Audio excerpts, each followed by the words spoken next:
I gotta put in a snazzy intro or something like that for the countdown. Do something, just kind of chill. Hey Yeah. everybody, my name is Aaron, and this is the Cult of Cinema. I am here today with May December Malcolm, who's been doing some great stuff on his channel recently. Uh, Last video was on physical media collecting, which was a lot of fun. I think it was your best video actually. You did one on Furiosa, you did one on Abigail. Oh, thank you. So that's 3 now, and you're doing one every Friday and every Monday, right? No, not Friday every Monday. I wish we were, but because of his work schedule, we don't know. At the minute, he's got to tell me when the next video is going to be. So I'm hoping it's on a Friday, possibly. But people just have to subscribe and keep a lookout because of his work schedule. It's all over the place. The link for the channel. I was just like the last couple of times. If you're watching my channel, you already should be subscribed to Malcolm's channel. Just saying. But if you're not, then, do that now. Or no, watch this video, then go do that. Get me to 500 subs. I'm like 10 away. Get him over 500 subs. Get me to 500 or more. The more part's good. I promise you, if you do, I'll get on this channel and I will strip. Don't discourage them. Today we are talking about TerraVision, who has had a bit of a rough spot recently due to having to move all their inventory from the warehouse. And it's good for like consumers right now because that means they're putting on a massive sale. But I can't imagine that this is anything less than like stressful for them right now. Well, I noticed when I was looking at the sale prices, and I said like $2 less than normal. So, not like normal sale prices, I mean. So it's not that bad on them in that aspect, but I would think the idea of needing to sell as much as they can very quickly is hard, especially fulfilling those orders as well. That's the killer part, stuff like that. Is that you can't really just... People get upset when there's sales, like if they're like you for subs, but people get upset if the sale's not enough. So it's like this damn if you do and damn if you don't thing. But that's a rough time because they've been putting out some stuff recently. They've been, like Frogman has made it to Canada, Walmart's apparently, which is super cool. Yeah, I wonder why the standard editions. I wonder why the standard edition's out, but the deluxe edition hasn't been possibly sent yet. That's what I want to know. Do you get the deluxe edition or which edition? Because you're a subscriber. Yeah, right? I get the deluxe edition. Because they said all subs get the deluxe editions automatically. Now, don't get me wrong, this ain't a diss on them. I just wonder why. Why I've been sent an email about getting the deluxe edition in Canada. Maybe the deluxe edition's taking more time, but still. Hey, there, Matty! Well, by the way, I'm filming. And they announced the other one, didn't they? That WNUF release. With Maddie, I think tonight, isn't it, Maddie? We're doing a video for October. Yeah. Speaking of which, little house cleanup awareness. So lately, I've been working on some stuff for the channel for next month. So next month is going to be a packed month. I did a video last night with Cinema Dave, and you guys will find out the topic of that one.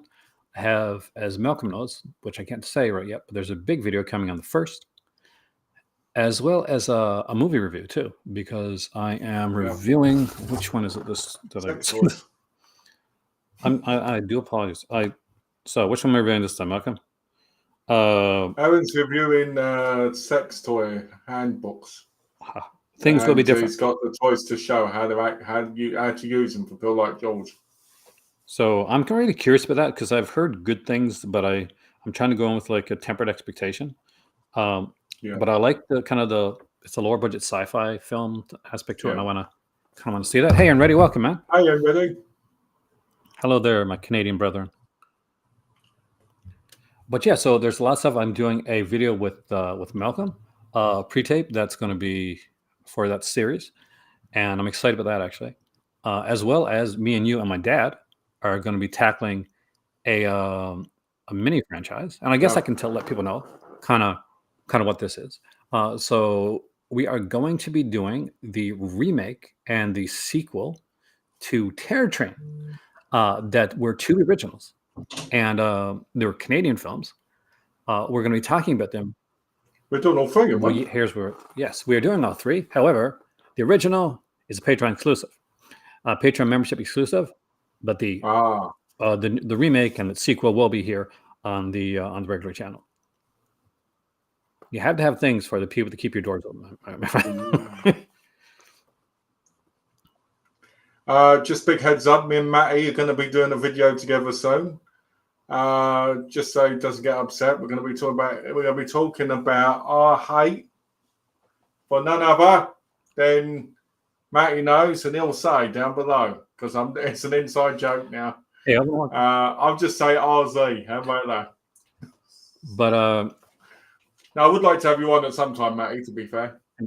Hey, Alvin. Oh, and I have a review coming up for the Ultimate Christmas Movie Trivia book, which is freaking cool, and I've already got a sneak peek at that. So there's a ton of stuff coming up, and I'm excited about it.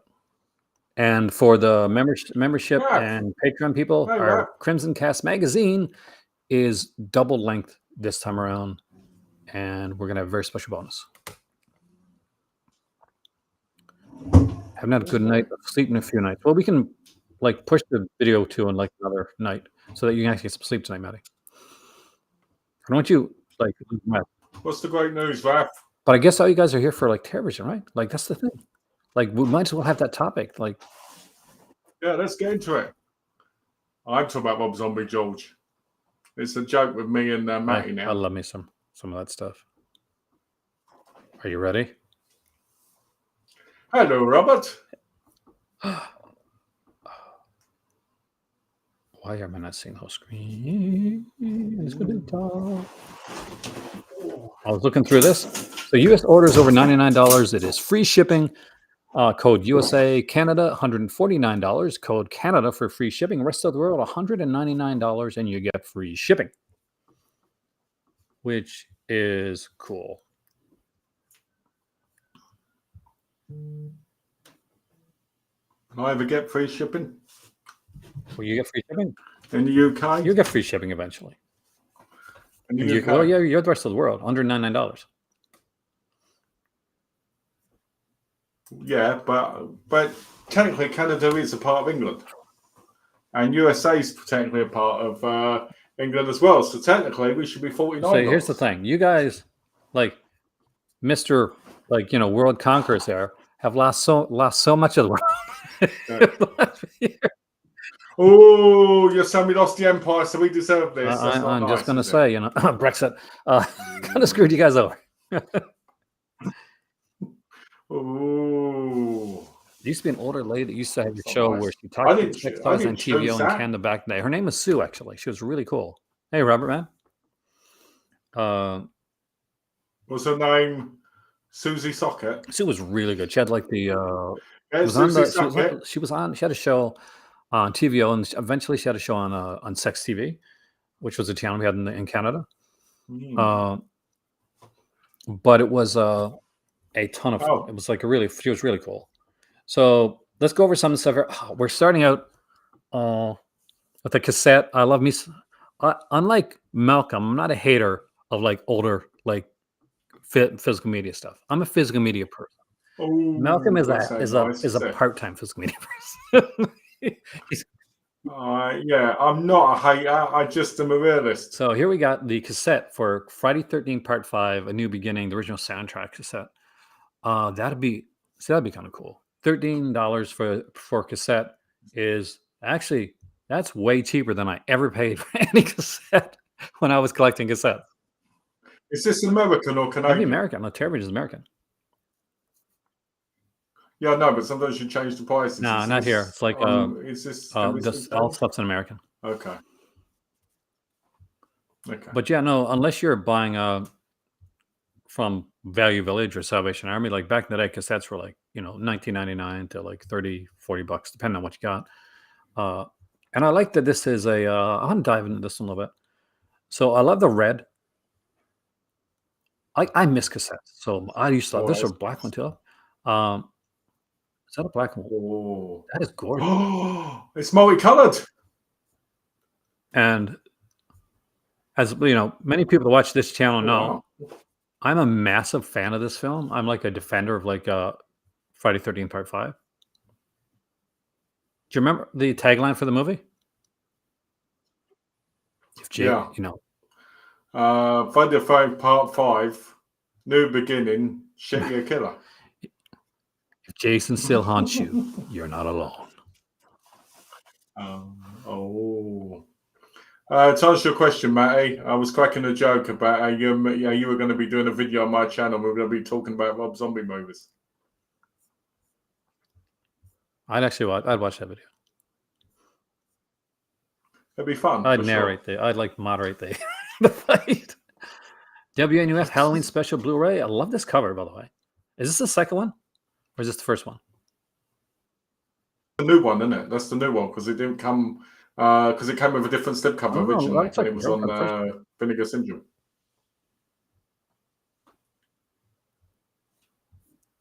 You didn't like that as much, did you?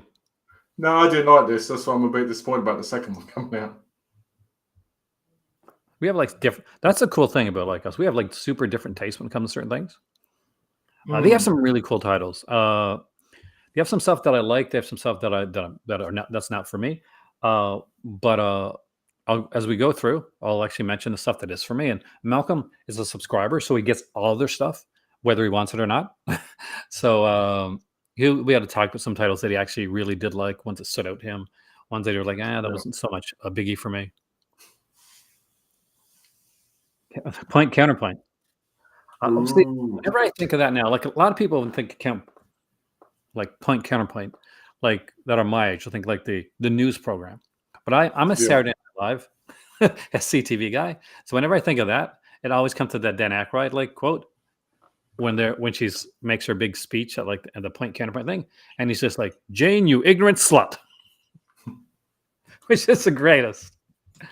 To be fair, as Rob Zombie, there are a few of his films I do actually like, so I would. It would be an interesting conversation. Do you like his movies? What, Rob Zombie? Some of his movies. I like some of them. I like 31. That's where we say there's an. Oh no, I like 31. I did. I was going to say 31. I didn't like that. Which one's 31? Is that the one where the? That's the one where they're in the old clothing and they're walking around getting killed by. Is it the clowns? Oh yeah, that's the worst one. It's no Lords of Salem. I'll tell you that much right now. Hollowgate is actually an interesting title. Have you seen Hollowgate yet? Oh no, I've seen Hollowgate. I really liked it. Yeah, but I haven't seen Lords of Salem. It's different. It's a lot of people hate it because it's not like his regular stuff, but I like it because it really is. It's a throwback to that like 70s era Dunwich horror, that type of like just more ambiguity to it than opposed to like totally in your face. I never do this obviously, but I got into a fight online on those Facebook pages. And I won't say what it was about. It was about a film. And the guy was like, "Oh, you don't like this? This movie is, I'm like, dude, you can't like take edginess and like just think because the movie's edgy that it's more mature. Like, that's not how it works." And then he came out like, "Well, you like what Madam Web? I saw you had a review of Madam Web that you liked, so you can't talk about adult films." I'm like, "Are you serious?" It's a bit sad, really. And I'm like, so I just rolled my eyes. I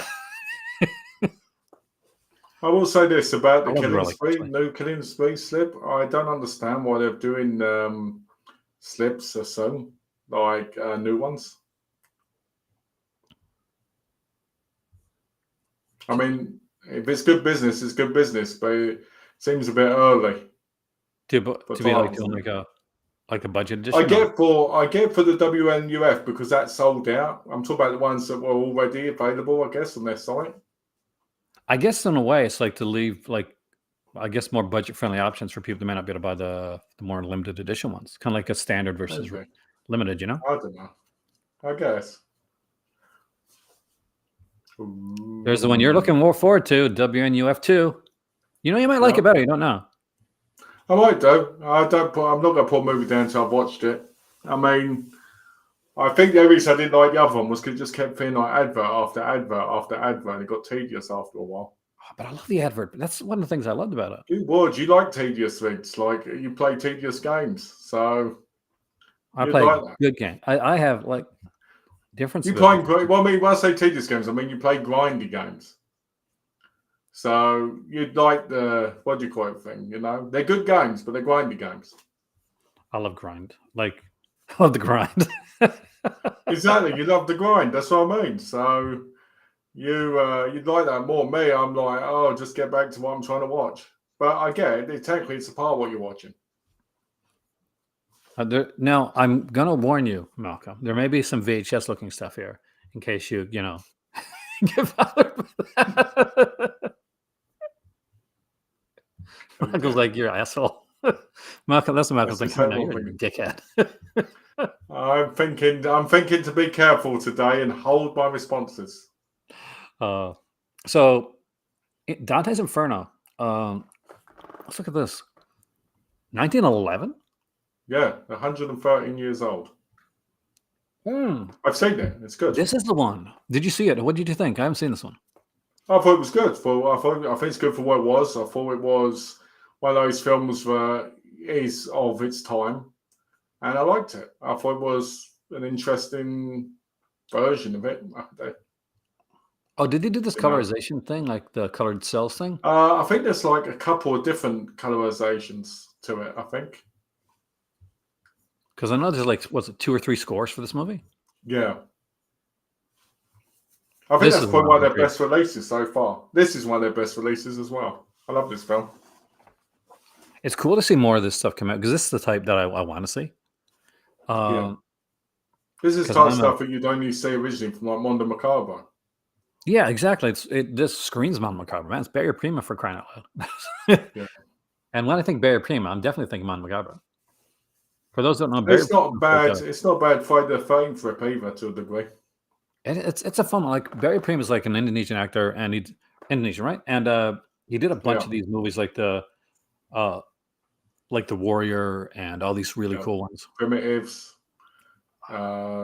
Silence Killers or Silence Assassins.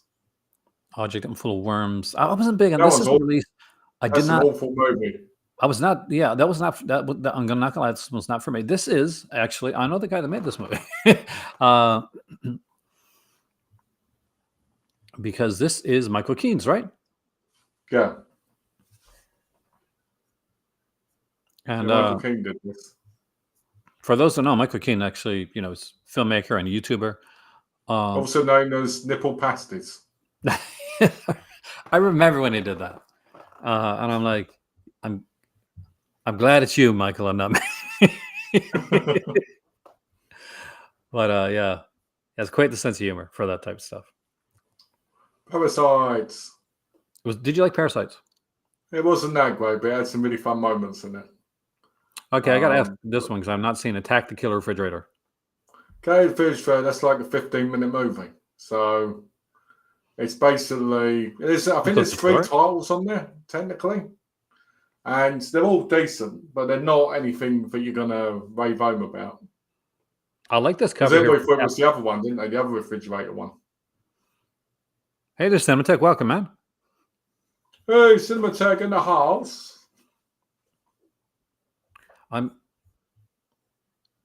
Then if any television titles, I feel like some of them are risk to blind by. Yeah, I'd say they are. Like, choose, like, there's certain ones that they got that the day they come out, like, because they announced certain ones, like Malcolm knows.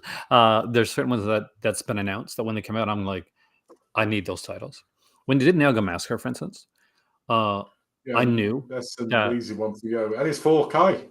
Yeah, that's the thing. Like, I knew like that when Nail Gun Massacre came out, that when I go to Paris and I see the Nail Gun Massacre 4K there, it's a given. You bought a Dreamcast. Oh, dude, That's that the is such a best cool. option. Good job. I love the Dreamcast, man. My last, well, not my last Dreamcast. First time I bought a Dreamcast was after the, unfortunately, after it got out of wasn't around anymore. So I was at a flea market, and this was pre-retro, like collecting days. So I bought a Dreamcast, and it had a bunch of games with like Power Stone and like Skies Arcadia and stuff like that. And it was like $50 for the whole thing. And he threw in a Game Gear as well. With Ooh. yeah, it was like you wouldn't get that nowadays. Nowadays you'd be like haggling for like a ton of money for that stuff. When I was But a kid, I wanted a Dreamcast, but I never got one. uh, so did you like when you're an adult? Did you like go pick one up, or No, never bought one. so you never went to your local CX or something like that? And just like, hey, you guys, get me No, Dreamcast. no, I never got one. I think it's because I just missed out on it. It was one of those things. I think because I had a PlayStation and the PlayStation 2, I kind of just forgot about the Dreamcast. Now, don't It get me was wrong, I think the Dreamcast is a brilliant system, and it's a system I always wanted. Because I always wanted to play Shenmue 1 and 2 on it, properly, like the original. oh Well, yeah. and but yeah, I just missed out on it. So, I mean, how much did you get the Dreamcast for, Glenn? Yeah, I'm actually kind of curious because I wonder what they cost now because we're in like retro like era where things are costing a lot more. If you don't mind saying, like, I mean, there is no David. Well, technically, there is David Sterling on television because there's some of the films he produced are on there. oh really? Like Hell's Highway and that, he was a producer on it. So, but at least it's a better film. The remake And of Sean C. Q. Phillips is in one because he's in President's Day as well. But they released. So technically, yes. And you were like, damn, they need to have more of these Sean C. Phillips, like David Sterling films, right? I was like, no, get rid of them all and burn them. Actually, fair enough, President's Day is actually a decent horror film, I think. I might watch that again on the day of the election. Because it's fun. It's only what's like 49 days away or something. Is it 49, 48, something like that? It sounds like that, isn't it? Every day is another. I'll be up because it'll be the next day by the time it actually finishes counting. Yeah, I don't talk politics on my channel, but every day I turn on the TV and I'm like, oh god, I got it. So Captives is okay. I won't recommend it. Welcome to Hell was a lot of fun. Get My Gun is basically a revenge movie, which for a cheap, low budget movie, it does a decent job, even though it meanders a bit. Copperhead is a strange family film about this family move because they want to hide, and basically the Copperhead snakes basically start killing people and that. But there's also the strange father.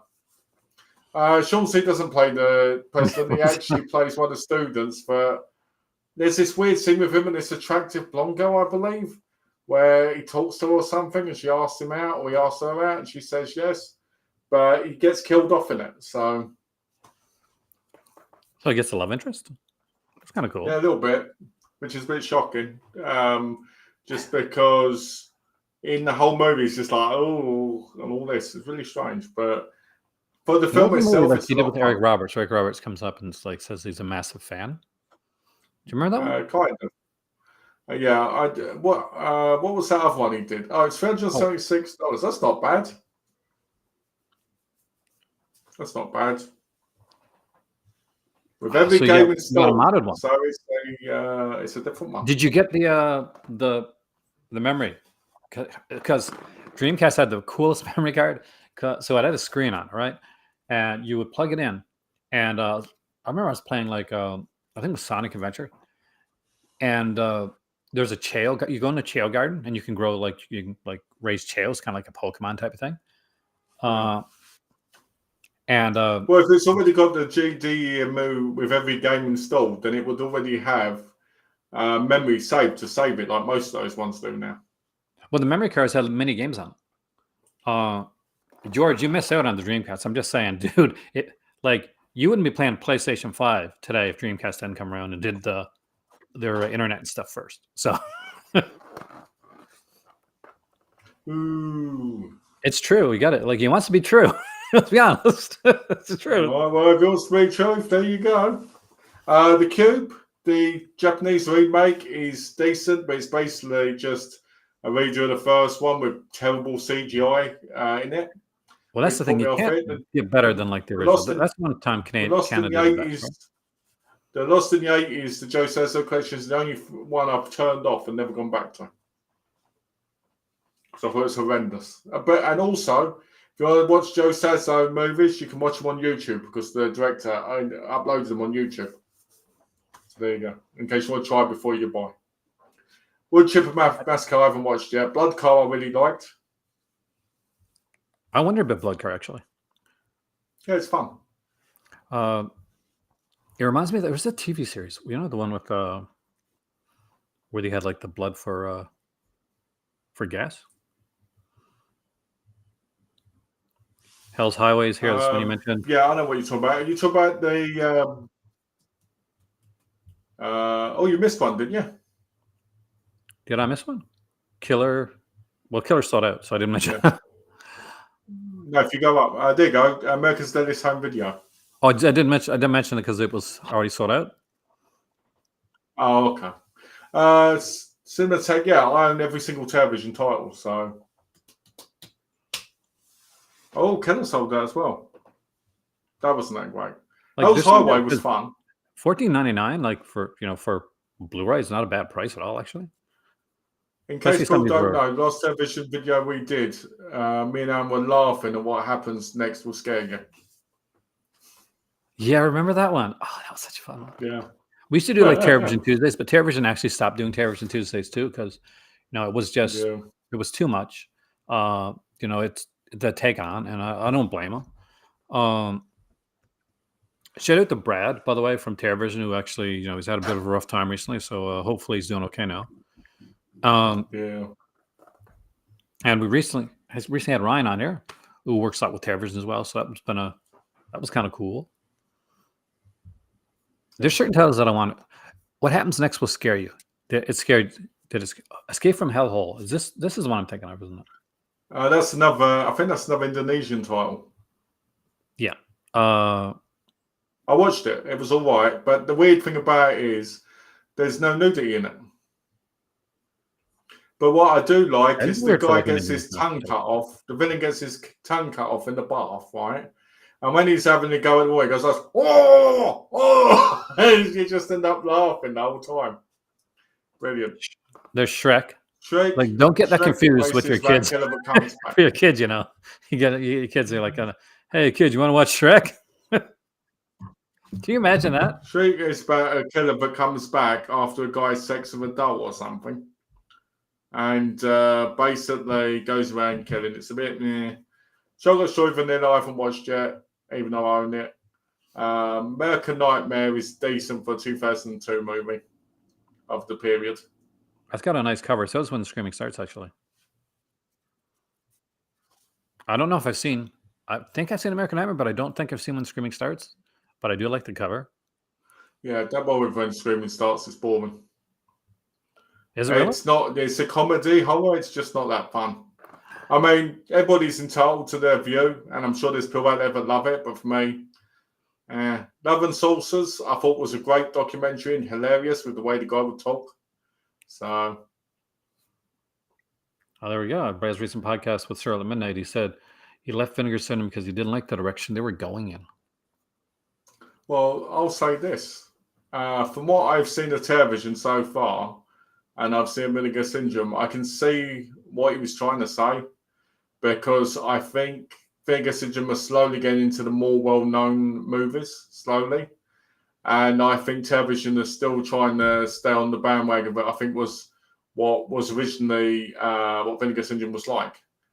I just think that there's a difference as well with television, with the shot and video more and stuff like that. I think we get more shot and video stuff right now, just to get more stuff that's out there that hasn't been to say, okay, we've got stuff that not everything is going to be for everybody. Like, that's across the board. That's like anything, whether it's like shot and video or regular films or whatnot. Because I like Madam Web, so yeah, why not? Ooh, yeah. I don't know though. For me, I don't know if these shot video movies, a lot of them need to actually be on Blu-ray. Personally, I think they're better on DVD. But I understand. That's what I mean. I think there could easily be DVD releases. Or Malcolm. I'm gonna Do say it, not right? say it. I'm gonna say Don't say it. it. Or Don't say it. You know what? You're gonna VHS. say VHS. VHS. Oh. Because that's the thing. It's like, Ooh. one sec. That's basically what they were made for. So. Where's the thing? I, Malcolm, completely agree. VHS is a superior format. Oi, that's Thank not you. nice. That's what's annoying when someone hosts. You can mute them. What are you talking about? I'm just being innocent. Oh. Dead Air is basically a remake of Pontypool, wasn't it? Yeah, pretty much. Pineapple, Which obviously was better than this one. I like this one, but Pontypool was better. I like Bill Moseley. Slashers there. That's one of your favorites. Yep, Slash is one of my favourites. I get where you're coming from, Cinematheque, with the shot and video. I get that. And I agree. They can't, but there is so much more stuff out there for most people don't even know, but could easily be released. And it's not a diss, it's just, I feel like when you're putting something on a Blu-ray, maybe make a more of a multi-pack thing where there's a lot more on there because of the amount of room that's on a disc than anything. But, that's my view. I mean, I've watched a lot of shot video. I have a whole Saturn's Core. I have all the VHS fests and stuff like that. So it's not like I'm totally against it. I just feel like there's... Plus, shot video stuff is something I support. I just don't think that we need them on Blu-ray. Yeah. You want to see a bit of different stuff. Like, you don't want it to be all like of one flavor. Like you got, it's nice to have Rocky Road, but if you have Rocky Road like 7 days a week and there's no vanilla or Neapolitan or anything else, exactly, you kind of get tired. Exactly. I mean, if I'm buying from Saturn's Core, I expect shot and video because that's their label. I have to say, as a vinyl person, I would love some of this stuff. This would freak me out though, because that clown scared the hell of me back that day. This is one of the Casa films, guys. And it's a good one. And that noise that on that tape recorder was freaky. Do you remember what La Casa that is? Let me think. So 3 or 4, I think. I believe it's number 3. Because there's 5 La Casas altogether, I think. And I think that's 3 because I think Witchery is 4, right? Yeah, Prince of, and the Darkness one. Is it Beyond Darkness, the other one? Beyond Darkness is number 5. Yeah, that's it. For those that like... The reason I know that is because Vegas Syndrome, not Vegas Syndrome, 7 released it, didn't they, with the limited slip. It's expensive, just like imprint stuff from Australia. I don't know if anything's as expensive as imprint. There is one title that's as expensive as imprint that we're going to talk about, actually. Ooh. And I don't say it yet, Malcolm, but I think you know what it is. We spoke about it on chat with George. I'm going to tell you right now, guys. It's a mold of my in a jar. Yeah. Well, that wouldn't be expensive. It's easy to put something that small. Okay, locked in now, man. Ooh. Oh, Matty says it's number 4. Number 4? It's number 4? Thanks, Matty. All right, well, there we go. There's nothing out there. Anybody that's been a long time follower of my channel know that this Rolf Kinski film was something that I was a massive, massive fan of. And I kept saying, this needs a release, this needs a release, this needs a release. I was making a live video. I was in North Sydney at the time. And somebody popped on and said, hey, you know what? It might have been Maddie, actually. Did you know Vinegar Syndrome just announced that they're doing this one here? And I was like, oh, finally, I'm willing them into existence. I have the power. I love these records, Monster Squad, Lenny Quigley's Horror Workout, man, just to have that, in case. Matty guessed it was number 4, so maybe it is number 3. I'll have a look. Let me have a look. You're curious now? Here, I'll find it for you real quick. So for those that know what La Casa means, basically the Evil Dead was when it came out in Italy, It was part of was called La Casa, and it's number 3. Ghost Dust was number 3. And so basically, in Italy, what they do a lot of times is they'll make kind of faux sequels of films, like fake sequels of movies. Look at Patrick Lives for an example of that. And so they made a whole, like, these were their Evil Dead sequels, like La Casa 1, La Casa 2, and none of them are connected. They just have the La Casa subheading on them. Yeah. Well, I can say, just because we're talking about it, La Casa 1 was Evil Dead. Yeah. La Casa 2 was Evil Dead 2. La Casa 3 was Ghost House. La Casa 4 was Witchery.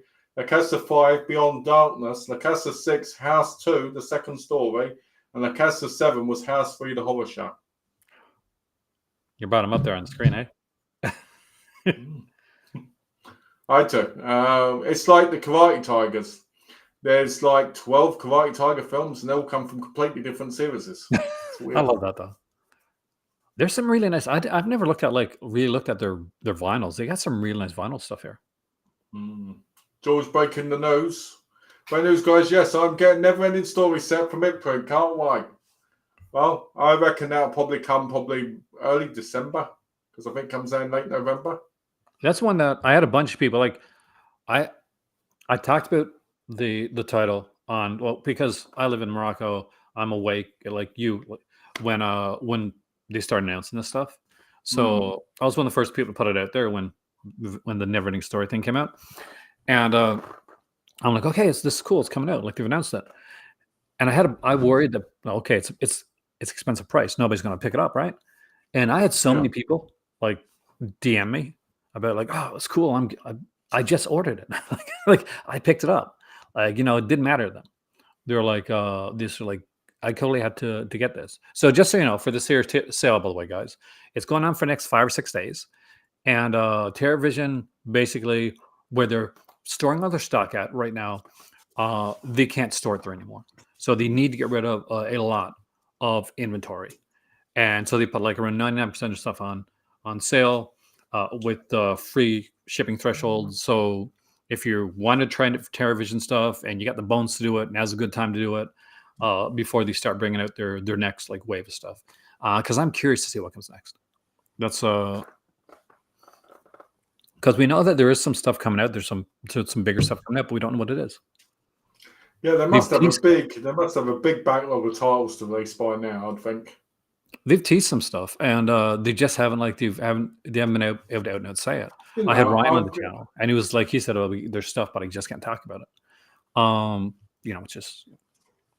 I'll say this: I think originally, before this happened, they were going to have a big October announcement for releases, because this would have been the best time for them to do releases, especially the type of films they do.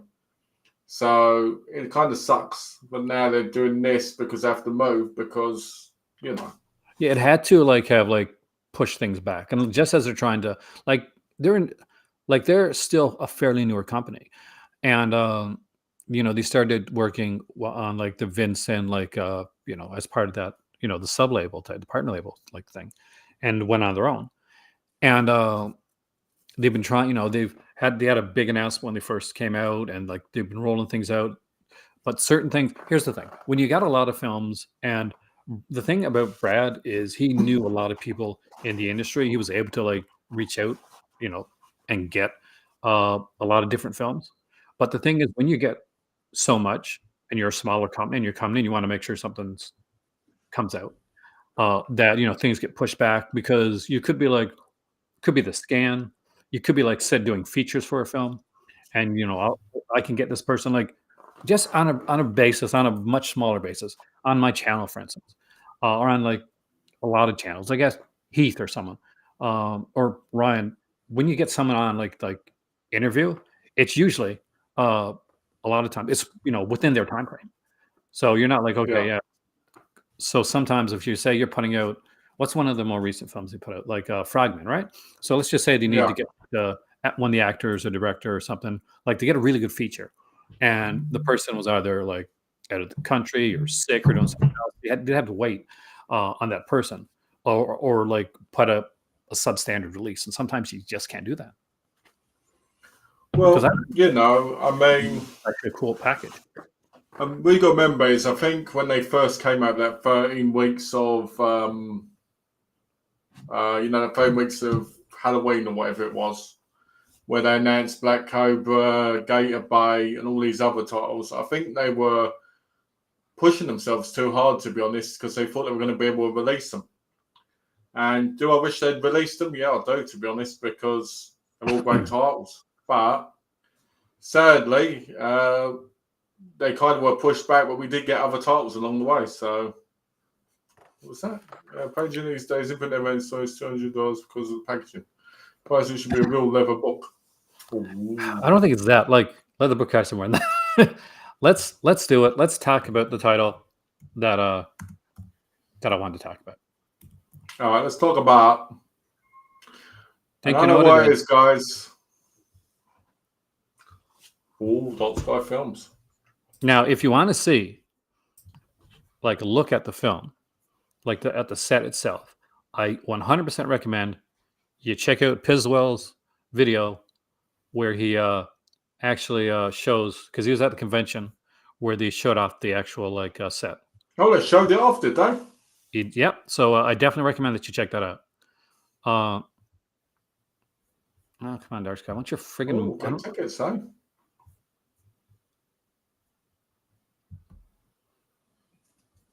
Come on. I don't want to see that. I want to see your friggin' box set. Just Dark put in Sky. shop. There you go, store. I went to the store. You're messing me up, man. Oh, there we go. There you go. So, come on. I have a big store. So this is the Texas Chainsaw Massacre. I'm already on your newsletter, guys. 50th anniversary Chainsaw Edition. Now, before we dive into this, the price on this is $300. That being said, there was a massive, very expensive edition for Texas Chainsaw Massacre that Dark Skies put up before. Do you remember what it was? We'll come back. Yeah, it was that Black Mamba one, wasn't it, with the truck? It was. Right.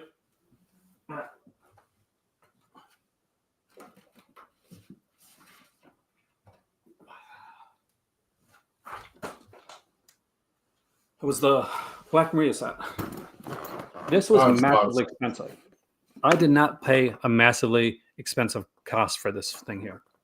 I got mine on Barnes & Noble at the time, and I think I got it for less than 100. Yeah, that's not bad. But that's the thing. Chainsaw doesn't come with a slip cover, but you can easily get a slip cover if you buy some Durex. There's a chain set. But the thing is, I think that that's what happens. That's what they do a lot is we see their releases, and it'll come out, and then a month later it'll drop massively in price. So which is usually what happens with this stuff. So what we got here is we got the chainsaw, which actually is it a real chainsaw? God no. You serious? Well, then how the hell you get that then? Well, I do like that box though. Oh, nice. And looks like we got a steelbook. Yeah, steelbook with slip. And VHS. That there, by the way, guys, for I'm an old guy. That's the original VHS cover for Texas Chainsaw Massacre. So when I was at the store when I was a kid, this would freak me out. It would freak me out so much that I would go and I would go to the horror section, right? And at first, there was 2 movies that would freak me out I would turn it around, but then there's stuff on the other side. So I don't see that. So I'm like, okay, I'm going to put something in front of it while I look through the section. Terror Train was the other movie that I had to do that with. But this one, and I had this edition on VHS, probably. I had this one, right? Not this edition, obviously, but I had, the VHS of Texas Chainsaw back in the day. I was terrified. I remember when I went to my second or third convention, and he was there, and I'm like, I'm going to see Leatherface, and I'm terrified because my nightmares, right? I was a kid, so many Leatherface nightmares, and I go up, and Gunnar Hansen is such a teddy bear, and it's such a sweet dude, And I'm like, oh my god, like this is a guy that like haunted my nightmares, and he's just Yeah. like the sweetest guy, and he looks like this big teddy bear. Sadly, about a year later, he passed away. But at the time, I think it was like Texas Chainsaw like 3D was coming out, and he had a part at the beginning of it, Oh, he did, and he was yeah. like super excited. Like so, Yeah. we started talking about it, and he said, "Yeah, I'm getting to do this," and like I got to the person that like did in Texas 3D that played Leatherface had like a strong like love of like what Gunnar Hansen did. So Gunnar Yeah. Hansen didn't just play the role on the film; he actually like went with to the guy, and they went through like Men's with him. how to move and stuff like that, and how to like do the moves for Leatherface. So he And I did studied crack a joke, Matty. It was a joke, yeah. and I'll never forget that. It was like one of those things that I'm super excited about. I want this actually. I'm not gonna lie, I do. It's a 4K release. Now, does everybody need something like this? No, you don't. I mean, let's be honest. You got to be Oh, like a you don't even hardcore need it technically. Texas Chainsaw fan. Like I just showed you the Black Maria. Obviously, I like my Texas Chainsaw. I also got Dark Sky released when DVD was around. They released a steelbook special limited edition for Texas Chainsaw Massacre. I have that. When Blu-ray became a thing, Dark Sky released the Black Maria Texas Chainsaw limited edition anniversary set. I have that. 4K's around, they're releasing the Texas Chainsaw Massacre 50th anniversary Chainsaw edition. If it goes down in price, I would be tempted. I would understand like, well, there's a second side edition, which is amazing. If you got that, that is an incredible edition. I still don't have that. I definitely wanted that one. But I do think, and I will say this right now, for me, there are very few films, especially in the horror genre, that I consider to be perfect films, perfectly constructed, made films. I consider Texas Chainsaw Massacre, the original film, to be a perfect film. I think that its construction is absolutely pitch perfect in absolutely every way. So, what are your thoughts on the set, though? You got to be thinking like this is way too much, as most normal people. Personally, I think it's a load of junk. Put in a box. I mean, I like the box. I like the steel book. The VHS is a cool little side thing, like a collector's item. But the chainsaw thing is basically what I guess they're ramping the price up for. And if it's not actually got anything good to it, then it's ridiculous as far as I'm concerned. This is something that could have easily been $100. Put the VHS in there, put the steelbook in there with the box, and just throw the chainsaw away or make it a small replica. I mean, it's pricey. It's for a certain market, that's for sure. Yeah. Look, Dark Sky is infamously known for lowering the prices. So I think more people are going to get this than are saying they'll get it now, because what will happen is this will come down in price. This will come down massively in price. I mean, I think other there's than like the 5,000. box. I mean, other than the 5,000 box. is a lot. I mean, other than the box, which I would be tempted for, I feel like Second Sight's one's probably the best one. For me, and I'll say, you're gonna groan a bit, but I'm gonna be honest with you. Like for this, for me, it's like the VHS portion of it is gonna be a massive part for this movie right here. But I think when it comes to movies like Texas Chainsaw Massacre, when it comes to movies like Evil Dead, when it comes to those like landmark like films that made their name on VHS, it's still the format. It like that is like it's a Well, horror go and format. buy original one then. Go and buy original VHS of it. I did. Like, did you not just hear me say that 10 minutes ago? I know what I'm saying. Go and buy the original one. Don't bother getting that one. It broke. But Go get it's another not as one. easy to find. I mean, like I had like a couple copies of Halloween, because that's another one. Like there's certain films. I think I'm a horror fan. I'm a big horror guy, and I think for me, it's like I want those experiences. Like I'm doing a retro like station at my going to at the farm, right? And I want to have those kind of late night like horror movie, what I consider like pure horror movie experiences. And when I was young and I put in that VHS, and like sometimes it will be sometimes like for certain films, for instance, it will be snowier, or it will be kind of like the quality wouldn't be as good. And for me, uh, a lot of times, like I had struggled with buying this because it was on Blu-ray. I struggled with buying this on Um, DVD when it came out because I felt that okay, is it going to lose something because it's VHS? There's people like say you're a fan of the movie Cannibal Holocaust. I'm not, but if you're a fan of that, there's people that when that came out and they started put that on Blu-ray, people are like, oh, isn't that going to take away from the charm of the film itself? And if you're younger and you've never like experienced that, it's not going to mean anything to you. But if you're my age and you remember like going to the store and having like your tape, your VHS tape, and sometimes you'd go to the store and rent like two or three, and you have a so second VCR, this is and the you have like modern. that This is tape the that costs like modern. $100, that blank $100 VHS tape, and you'd be like dubbing the films, so you So can. what you're saying is this is the modern version of during the war, except it's during the VHS days. I think like That's what the people in their 50s generation is going to talk about VHS, right? When instead of the war. So now we understand that. well VHS has become We the can just modern day shake our Bond. head So like, that's the thing. I mean, like it's a collector's curators market, and the thing is that I don't understand because my view is this, and it's a very simple view, and I'm not pointing VHS down this time. It's this. I get people might want to buy this set, right? They might want to buy it, right? Gleam says you can get real TCM VHS cost $50, so go out and buy that instead. Trick or Treat Steel's Replica Chainsaw costs $66 on Amazon, and 4K is 26.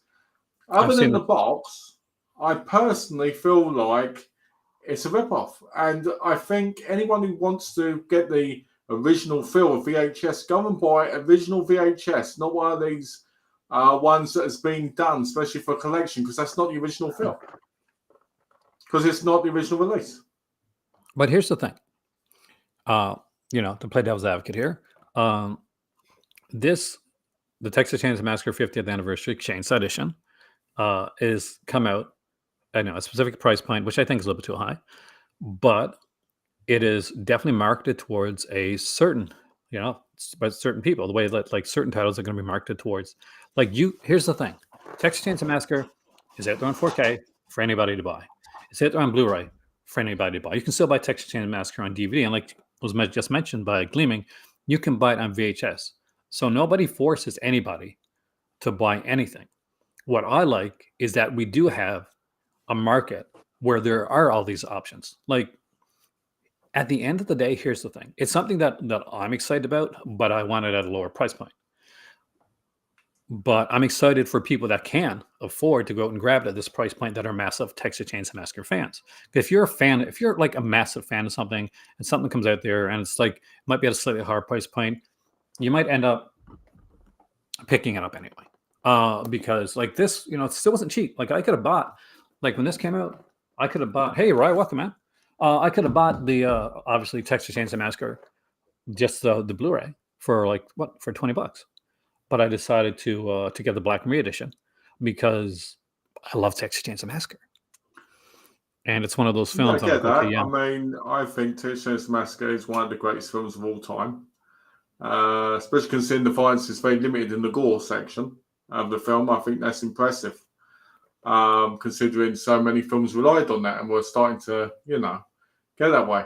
I just think a set like this is a waste of money for people because I feel like, people, you got to remember, I've picked up a lot of collector's editions over the years, right? And most of them are just cheap junk. Same with the gaming collector's editions, right? So let's say I bought this set right now and I went, oh, you know what? The chainsaw, let me look at the chainsaw. I can guarantee I'm going to be disappointed by a chainsaw because it's either going to be light, it's either going to be cheap looking, it's going to be painted badly, something, whatever the reason be, right? Then at the end of it, the steel book's nice, but the steel book cover is also on the box. So that's lazy in itself, right? The VHS part is lovely collector's part added in, right? In reality, I don't think the average person who buys this is going to put that VHS into a VHS player because they're going to want it for the collector's sake of it, right? My view is this. If you want to have a decent chainsaw for the thing. Go and get a mini chainsaw, get it signed by the cast, and put that in a special framing thing, a real one, right? Go out and get a proper VHS that's already been out, so you've got that feel with it, also having that wear and tear that the other they should have over the years. Do not bring a chainsaw to Steelbook, a convention. the Steelbook is nice, but at the end of the day, Steelbooks can easily get damaged, and that annoys me more than anything nowadays. So, I think for what you're getting in it, it's overpriced. I think even if it was, $100, maybe it would be decently priced. But I think for 300, even 200, it's taking the piss. Well, let's be fair. Like Second Sight put out a limited edition with a book and stuff in it. That wasn't cheap. Yeah, but it was a lot less than this. But yeah, because also it was done differently than this, but it wasn't cheap, is what I'm saying. It wasn't a cheap release either. But here's the thing too. If you're wondering like what it looks like, I don't have like Piz did the video, so check it out afterwards. See if it's something that you do like. He seemed fairly impressed with it and ordered it, and he did talk about like the price was kind of costly. I wish I was at that point where I'm like, okay, I can order. I can just. Besides, aren't you the person that told me you don't need everything on 4K? You can easily get the Blu-ray fine if it's cheaper. That's why I said that's my struggle with it. That's my I said that earlier. It was my massive struggle with the Black Maria set, Malcolm. Like you don't, and for me, like to be honest with you, like for some people, put the VHS in a case or put it up somewhere, and that will be it. I'd probably do this with the same with the 4K, and I'd be putting the VHS in the player because I want that experience. Let's play. I got the Pioneer edition. I got like I don't know how many editions of like freaking text change. So let's talk. But let's be honest. If this set had more stuff in it, like let's say maybe an autograph, maybe other stuff, maybe it would be a little bit more. I don't know. Maybe if it was a little bit more on the exclusive side, I guess it would be a little bit more worth it. I guess, but. Like I get it if like I can get like people like being like balking at the price. I can get people like that aren't that don't want it. Like there's no like shade on people that don't. It's just it's got its market, and I think it'll drop in price. In the way that Black Maria did. I mean, I think the biggest problem. I think people that are upset now will end up buying it later on when it goes down a bit in price. I think the biggest problem. People go buy it at 200. People buy it at 150. Because that's what's going to happen. That's what always happens. People, there's always knee-jerk reactions. There is, like we know. I've done them. I'm like guilty of it. There's always a knee-jerk reaction when you see something. Guys, my one of my biggest videos is Shame on You Scream Factory. So when I talk about this, I'm talking about myself. But where's that like Nightbreed? Like that I complained so much about. Well, I bought it, and I bought a second copy of it for my daughter. So even though I ragged on it online, I ended up being the hypocrite and actually went and got it because I love the movie. You sold yourself out. That's me being honest. I watched on DVD CRT. I need a new CRT. I had a good CRT when I was in it was a 30-inch when I was in North Sydney. 30 odd inch like CRT, and they're cheap here, right? Like there's some places that have some really good CRTs that are working really well. So I want to get a new CRT, and I want to get a new VHS because I do think Malcolm, I do have a VHS player that I brought from Canada for my my VHS for Region A. Yeah, because there's region locking on them, and but I do need to get a VHS player for here because like I showed Malcolm, like Hin has some movies from when her first movies like Kajimosho and stuff like that. She still has the VHS of her very first films, which blows my mind. And I'm so like envious of that. Like to still have the first movie that you bought, like did you ever got like whatever format, VHS, DVD, whenever you started, and still have your first movie. I don't. I wish I did. Like I've rebought movies that I first had, but she actually has. I still have the first VHS my dad ever bought me. You still what? I still have the first VHS my dad ever bought me. What was it? It was Best of the Best 2. Good movie. I like that movie.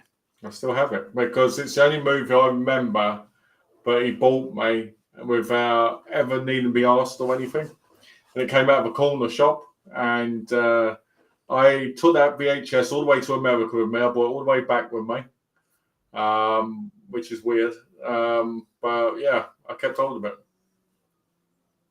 I think that's true. Like Maddie's saying, you could make complaint videos like Chef Ed all day long, but it ain't better to celebrate theirs than anything successes.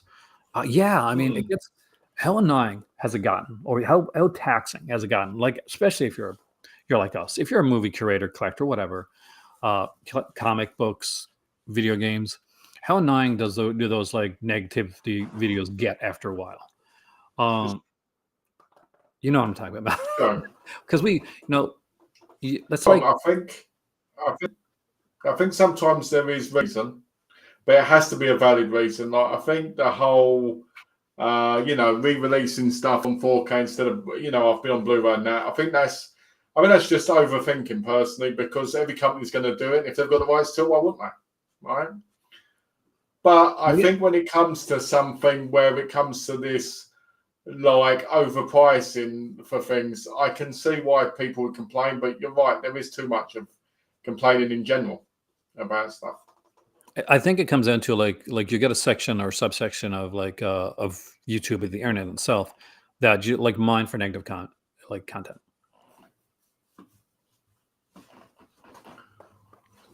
Where people like super like get upset about things. It's not fun. It takes the fun out of it. Like I'm still like that. The idea of being able to be excited about stuff. I'm like a kid. Like when I get a movie like said, oh, have you watched this movie yet? You got the plastic taken off. I'm like, I got plastic taken off 10 seconds after the movie gets in the house.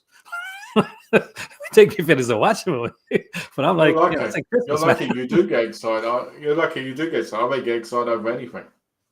See, that's it. You come here one of these days, visit me. I'll get you excited, man. We'll get excited about stuff. That sounds wrong, but you know what I mean. You heard it first. I was going to get me excited. Because you can't. I think when you have that, and when you're around that, it's a really good feeling. And if you get nothing else from my channel, guys, I hope that you get that when I talk about like this stuff, I love this stuff. I don't talk about it because this is what I talk, or this is my brand. I'm watching movies. I love movies. I sat down the other night and I watched Let's Scare Jessica to Death, and hadn't seen it in years, right? And it is such a frigging brilliant film. And I forgot. Like, I've forgotten what a wonderful film this was. Because I was thinking, okay, Hush, Hush, Sweet Charlotte, right? Like, what about Baby Jane? Yeah. Because I'd forgotten everything about this movie. So I went in watching this thing, like new eyes, right? And I'm starting to watch it. And there's this, like, this 70s feel. And it's got this really beautiful, like, cinematography. And the score is just pitch perfect. And the actors aren't actors that I know well type thing. They're like New York stage actors. So there's this like difference, even though the type of film, there's like this sense of more grounded realism, likeness, and still there's ethereal aspect to it as well. And I'm like, what a wonderful like cinematic experience I'm having right now. Yeah. What a beautiful time. And I took off my headphones after I watched all the features, listened to the commentary, took off my headphones after Pixie, my kitty, she was like watching the entire thing with me. And I'm like, God, this is why I love this. This is what I love about this, is that I still get that feeling. I still get those times. And I'm sure like when you get in some of your releases, especially when you love your Asian cinema, that you get a film that you haven't seen in a while, or that you like read about, and you turn it on, I'm watching this movie, whether it's on a VCD or like a DVD or Blu-ray, and it's you afterwards it kind of just sweeps over. You're like, yeah, no, that still excites me. Yeah, I get that. I did pre-order The Hitcher. He did. I haven't yet because unfortunately I can't. So, I'm in Morocco and I couldn't because I couldn't order from Canada. It was a UK only release. I could not get that one. I was kind of bummed. I'm hoping it'll be in Paris when I go there, because they do get that stuff. That'll be my only chance getting it. If If not, not, I'll wait buy for the from Paris standard. But eBay and get sent to wherever. Hitcher's one of the ones Well, that I I do do. want special edition of. You know, like, Yeah, and I go against like that. Like, oh, I don't want to get special edition of everything nowadays. Like I say this all the time, right? I'm like, standard. Because you got to make that choice. You got to like, if you don't want like things, if you don't want Texas Chainsaw Edition or whatever, like, don't buy it. Like, vote with your wallet, man, of what you want to see them come out with. And you see something I'll that like be. you think really deserves it, like, buy that. I'll be honest with you. I feel like I'm guilty of it a lot. There's times where I think, you know what, I should just buy, for the most part, the standard versions. Yeah, me too. Of some things. But it's very, very hard not to when you think about how great that movie might mean to you. The Hitcher to me was one of the films I watched with my mother as a kid. And it's one of those films that I have a very strong love for.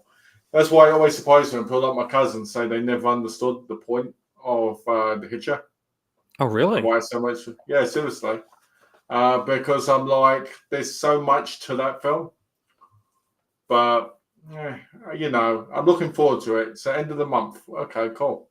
Because didn't we order it like 3 months ago? Yeah. That's nothing that seems to be happening now with all these labels. I'm We jealous of you, ordered bro. 6 months ago. You end up forgetting about it. Oh, well, Oh, Gleaming. Wow. Talk about apropos timing. What's really cool, Gleaming, by the way, is the musician that worked on Let's Scare Jessica to Death.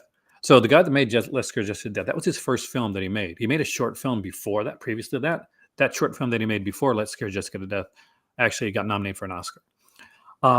So the guy that did the music on Let's Scare Jessica to Death was a guy that was struggled with addiction and had some really hard, dark periods in his time. And whenever this director was making a film, often he'd reach out to him, and he said, like, there were times he was like my life support, uh, like doing this, making this stuff was something that helped him survive, which was incredibly amazing. By the way, the guy that it's made Let's nice, Scare isn't it? Jessica to Death also made Prancer, which is a Oh, wonderful like wow. Christmas film. Just in case, his name is John Hancock. Loved it to like do a kind of retrospective on his career sometime. But yeah, a little aside there, Hey, my guys. It's vinegar always going syndrome to be a is 2 side for stops me. away. So that's But don't nice. you wish though, My like vinegar Malcolm, we just syndrome's had 2 like stops away. the mad money that we could actually buy all these releases?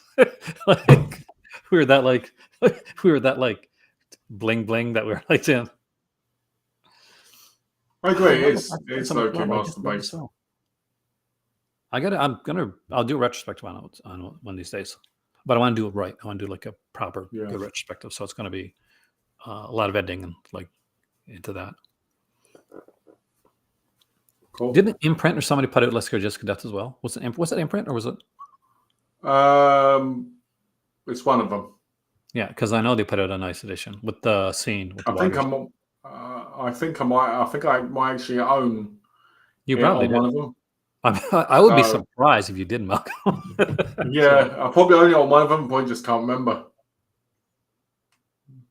Oh, it's a perfect film for that. I mean, like you were talking about, like, because it starts, with this girl who's just gotten out of like after having a breakdown, and she's been like in an asylum for 6 months, and they're moving up to this farm to get away, to like get her in like in a clear headspace.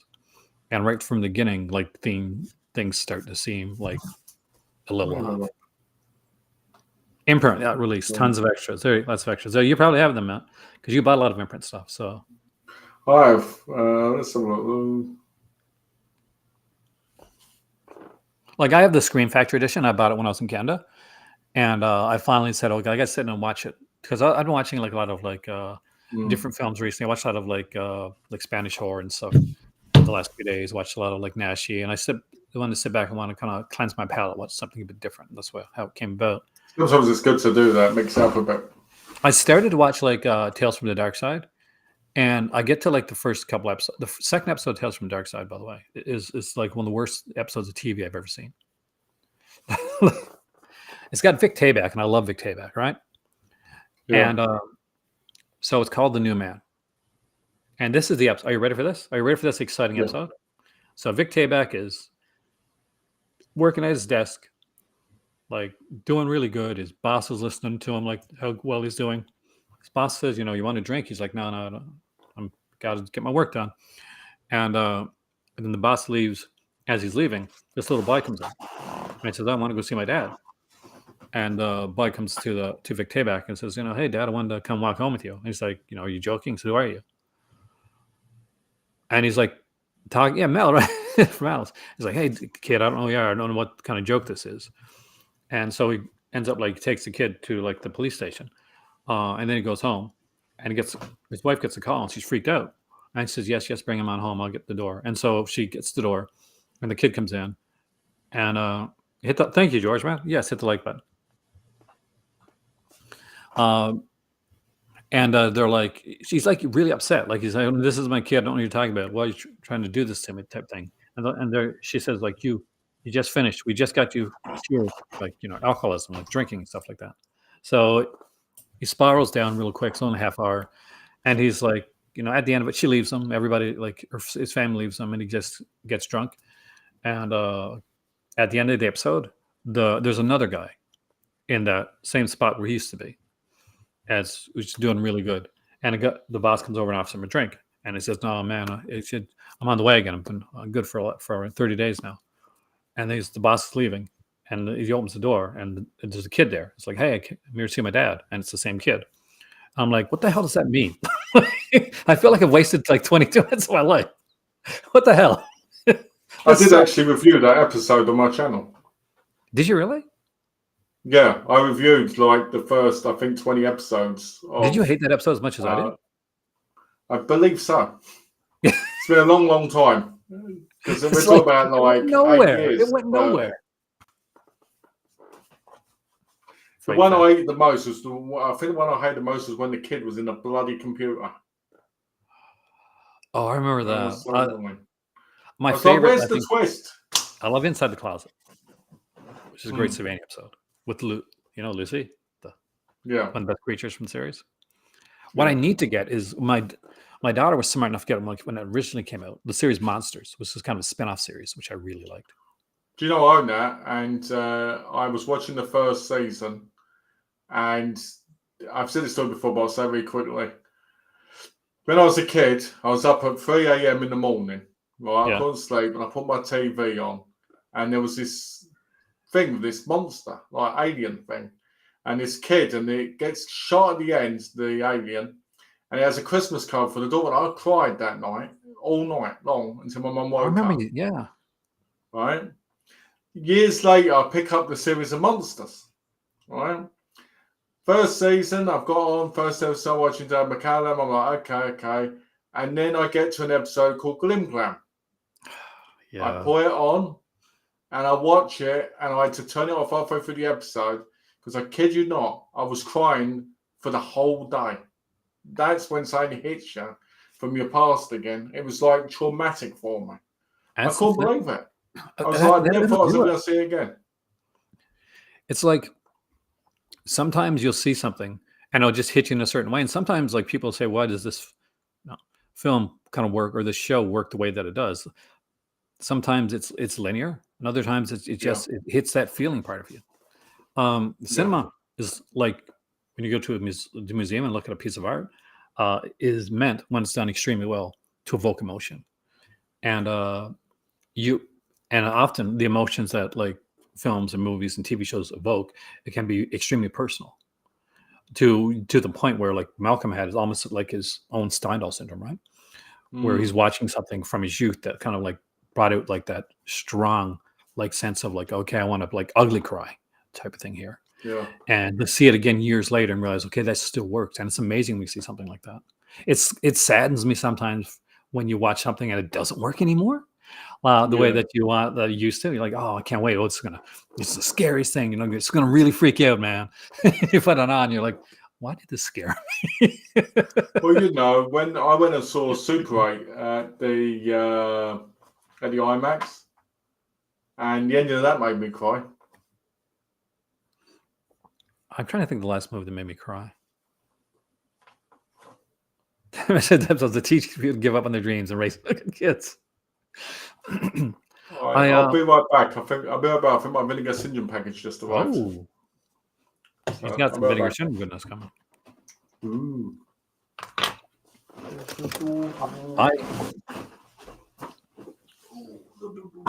My vinegar syndrome, by the way, I definitely recommend it. Oh, congratulations, Roy, on how well your documentary's doing, by the way. Super proud of you with that. Yeah, I need that. He's my vinegar syndrome package, however, has not even like been sent out yet. He got his is arriving today. Mine hasn't reached. Though he's a subscriber, so he'll get his first. When I lived in Canada, though, like I would get my vinegar syndrome package a lot of times before subscribers did. Except when I was a subscriber, then I always got later. Let's see. Did he get anything good? Did your package come?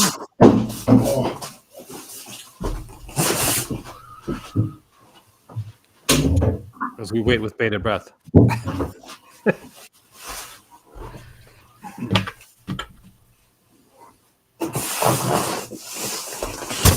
After dark. Cool Britannia. Super cool, man. That's super cool.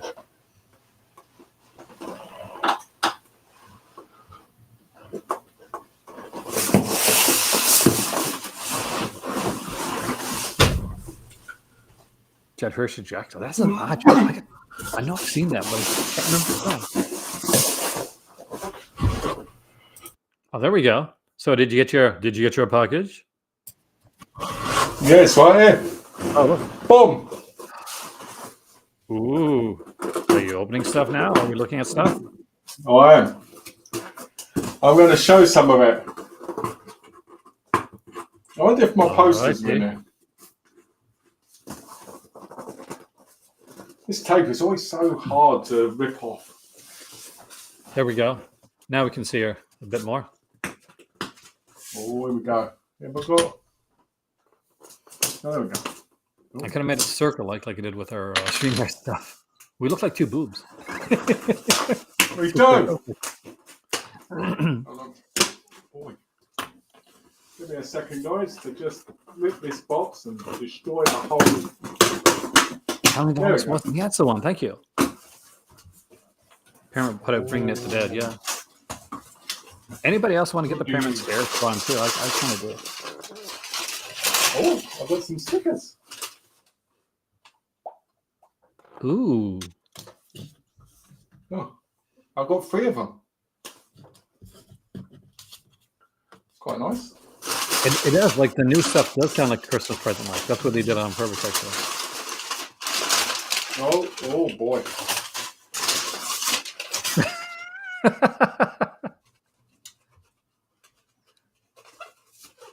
There it is. These are the 2 Vinegar Syndrome posters. The ones that in that little tube Yeah. for the what it cost? Let's have a look and see. Hold on, let's have a look. Let's see. Yeah. Or the what's it? How much? What was it? Like 700 and something like that. What was the price? It was 500 and it was 500 and 750. Okay, so guys, you're about to see a poster worth $500 and a poster worth $750. Prepare. Oh boy. This is probably the reason Brad left. Let's have a look.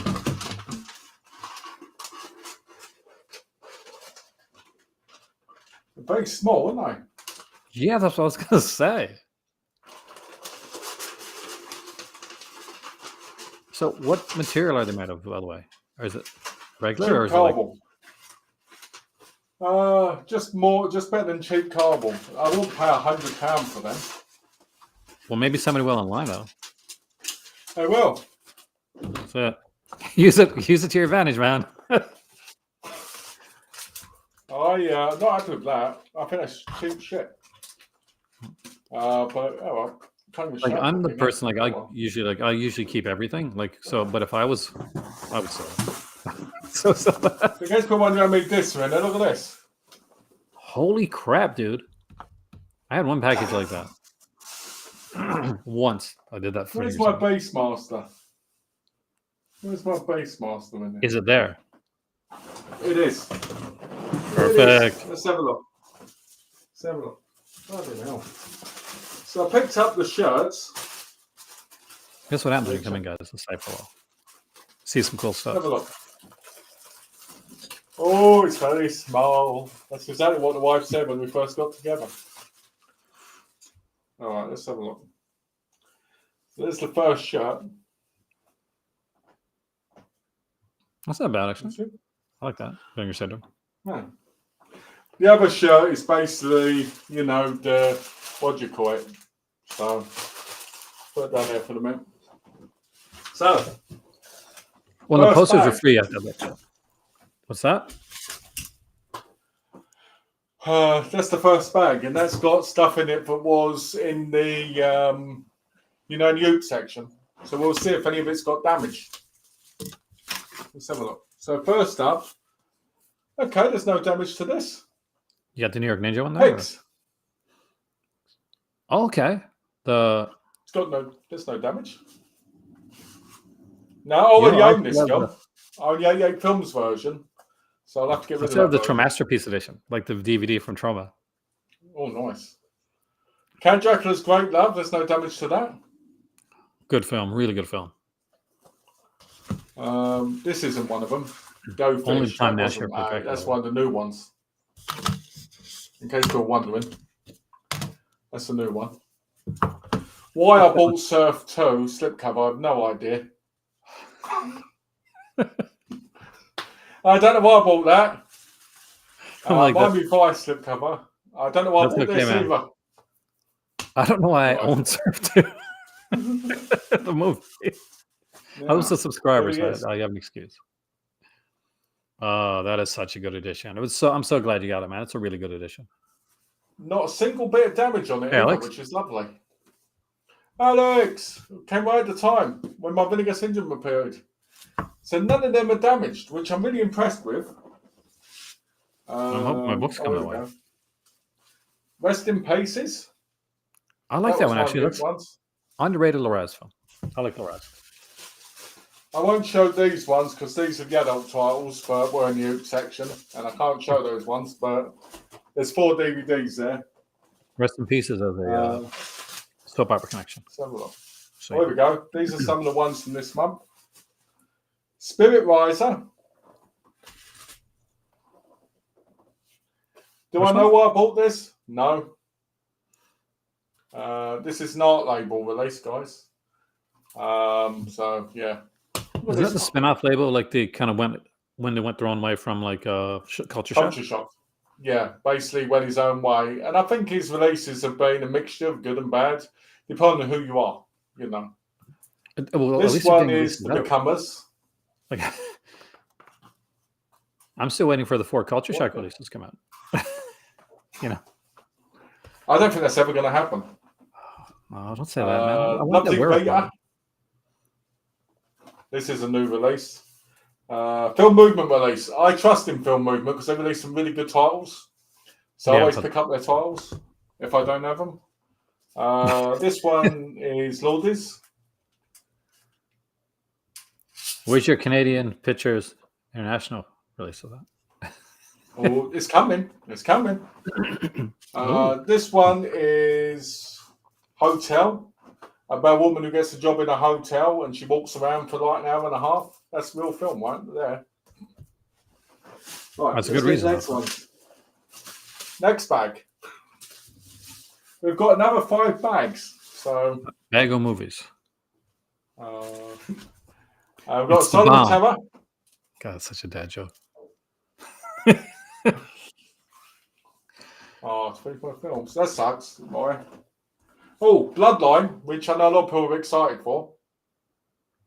This was, that's an interesting title. I mean, that's one I do want to pick up on the road. Was this for yourself? Yeah. It's supposed to be good, but for some reason they've made a mistake with this slipcover. Because the slipcover's the wrong way around. Unless that's supposed to be her upside down. Like a strangle. Oh, yeah, maybe. Oh, yeah, because they're looking at her, aren't they? Good spot. It's supposed to be really good. I ain't seen Hotel, right? But I've heard good things about it. This one is Wolves, Pigs, and Men, and Violent Panic, Big Crash. Is that a Cat These are 3 film? two. No, these are Kinji Fukasawa movies. They're Japanese. I actually own Wolves and Pigs and Men from Eureka, but I thought, why not? I haven't got the other one. There you go. The Dick Miller documentary. Nice. That was a good movie, actually. That's a really good one. That was from Decalogue. I haven't seen the documentary, so it's something about that. Is this the Canadian one? So it's just like Malcolm cannot resist the dick. He has to have it. I don't. That's why I got those special DVDs for me and Alex to watch together. When Tomorrow Dies, Canadian International Pictures release. Oh, nice. Is that the last of that series? I don't think so. You've seen this one, yeah? I think so. I can't see that. What's the name again? When Tomorrow Dies. Yeah, I'm pretty sure I've seen that. Okay. I will give it to this. Do you buy every partner, Malcolm? For the most part. He tries not to. He says he's not going to. Then he does. It's like, remember, this year, we made the promise, didn't we? If I'd only buy 4 a month. But, what's this one?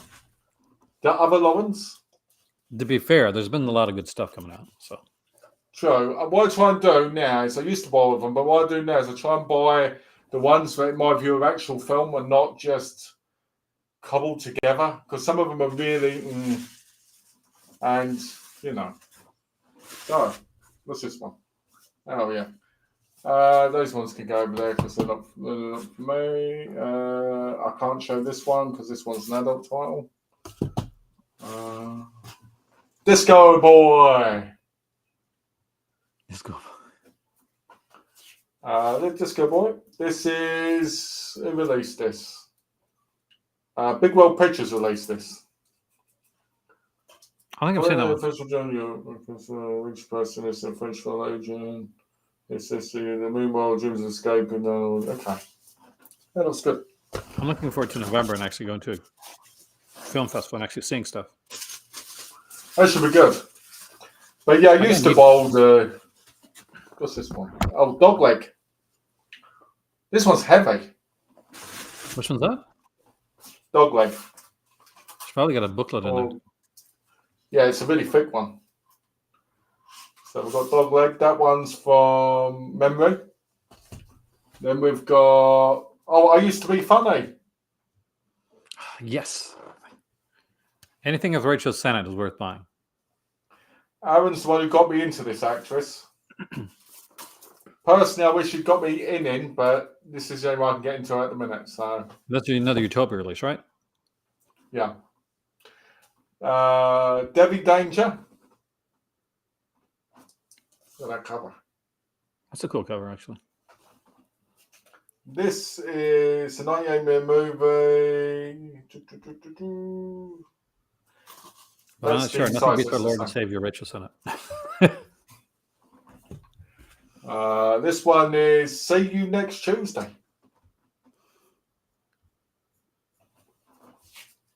Which is a Factory 25 title.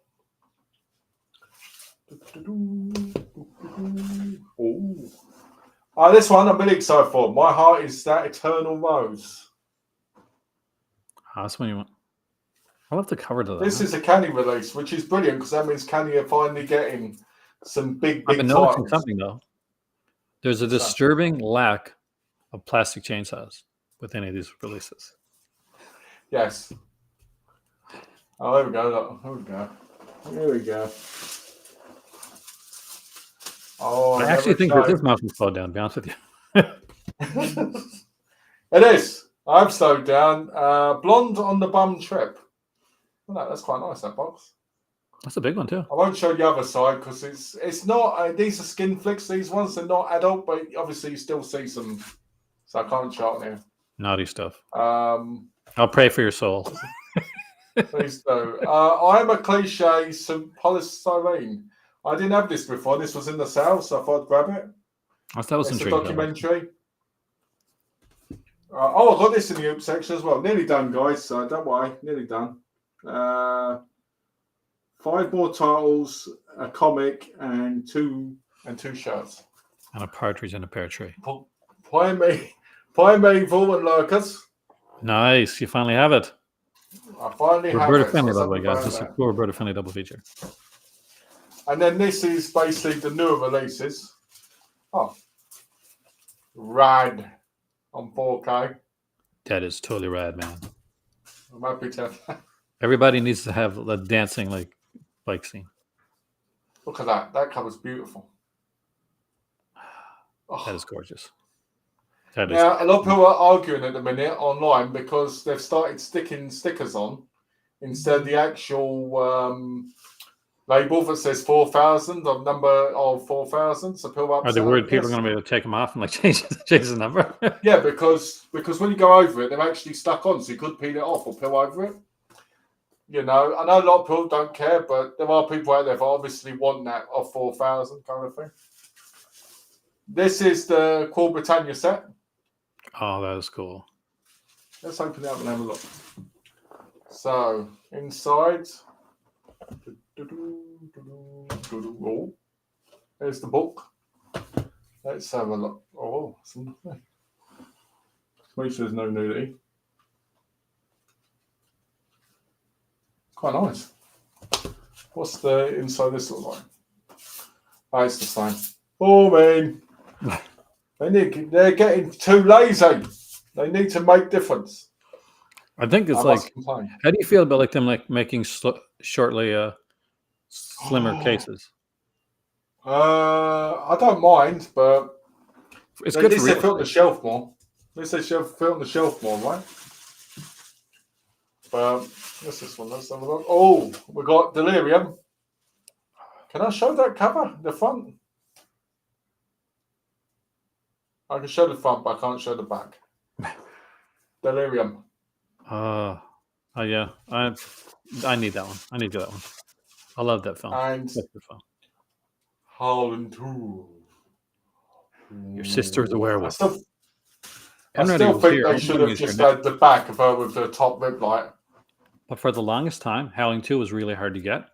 Like, so Enready he lives in Ontario. So he did this video, an out and about video, and he was at a store and Howling 2 was there. I was like, oh man, I want that. So like, I think it was like about less than a month later, I get this package come in the mail. It was Enready had sent me Howling 2 because I what's a super cool. Nice. So the last things we've got in here is Night Train to Terror shirt. Ah, yes. Right, because this was on sale. This was on sale for like $10, I think. And we've got a Vinegar Syndrome film reel shirt, so that's 4 shirts. And to finish it off, we've got, which had no protection whatsoever, the New York Ninja comic book. Ooh. Yeah. And it's what I like about it, it's like old school paper. You know the way it looks? I love that old school paper. My Joker Omnibus uses that old school type of a newsprint paper. It's nice, isn't it? It is like, you see so many gloss ones nowadays. I wish it had been protected board though. You know, like they didn't just slide it in. They kind of, I wish they'd have put a... Like they did it with the EBM press things, where they had their own like special slips. Because if you can see, it's got a bit of edge wear from where it was in the box moving around. It's impossible not to with comic books. They should be bagged and boarded at least. Like if I buy comics at my local comic shop, like they bag and board normally. So let's have a look. How many titles is it? 1, 2, 3, 4, 5. I'm my local comic shop. I mean, like flying 220 hours away to get to it.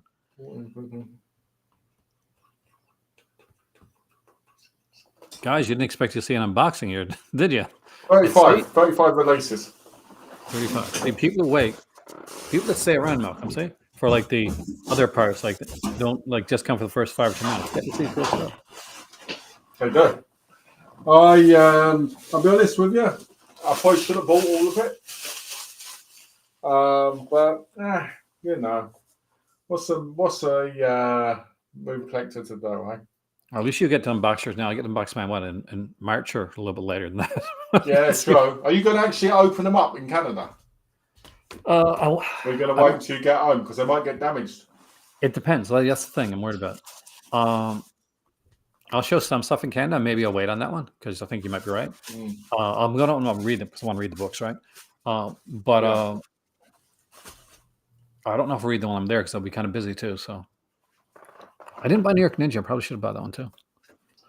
Yeah, it should have. It's quite nice. I think it was like $10. Which is why I don't mind. I do wish I'd have had the golden cover one that was actually in the stores. But yeah, at the end of the day, it's just a cover, you know. Talk about Alex being there.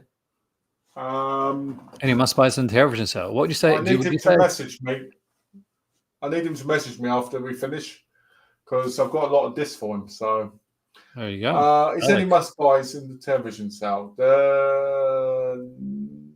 Well, slashers, but you've got that. That's what I was going to say, actually. Nail Gun Massacre, if you like that movie a lot, I guess, because Evan loves that movie. Everybody should have their Nail Gun Massacre covered. Yeah. Was that still available in the sale, though? I didn't see it.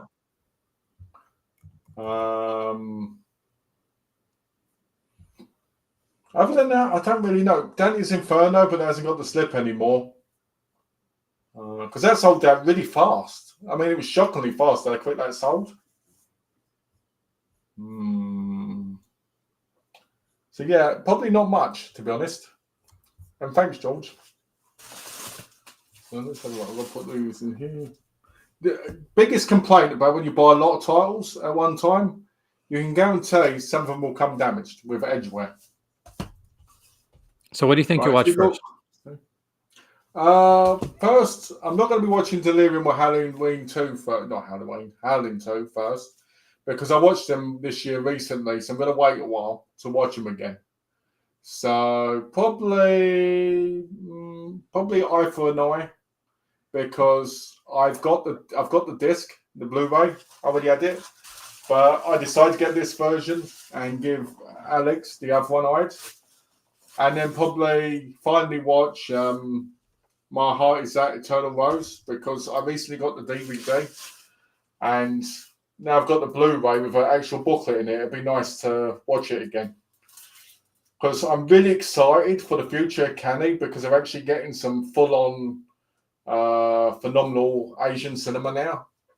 I mean, they're good ones, but we're talking about really known, like perfected ones. So probably the Full Britannia set. And maybe so you said you're going to wait on like Delirium till you get like some more hand cream in so that you can watch the film. Well, yeah, basically. Yeah. Must buys in television, by the way. I think like if you're a vinyl person, there's a few must buys. Because they got some that's given, isn't it? Because there's some really great vinyls on there, but I think that's a given if you're that type of collector. If you see it, I mean. Like Hind Hind was a vinyl collector, but she just doesn't go for everything. Yeah, if it was another time and we were still in Canada, she probably would have bought a few of those. Like we probably would have got Waxworks for sure, and a couple of the others that were there. I would have got I probably would have got the Neon Maniacs one, because there was a nice Neon Maniacs one. But since I'm not, what do you call it? I don't, because I don't collect them. I'm just like, You youngins don't understand how good vinyl is.